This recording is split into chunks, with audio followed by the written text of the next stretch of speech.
మెట్ల కాడ fan box నుంచి ఇగో మొత్తం 4 డ్రాపులు పక్కన మీదకి నుంచి పెట్టిన. తర్వాత సెకండ్ డీ బాక్స్ ఏమో డైరెక్ట్ ఫ్యాన్ బాక్స్ పోతుంది. ఆ మధ్యలో డీ బాక్స్ ఏమో మెయిన్ లైన్ దీన్ని. ఇది ఫ్యాన్ బాక్స్, దాని డ్రాపు.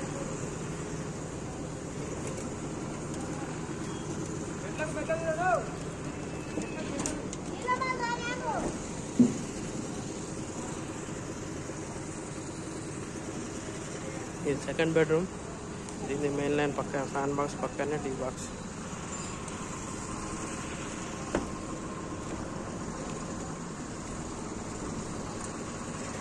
లాస్ట్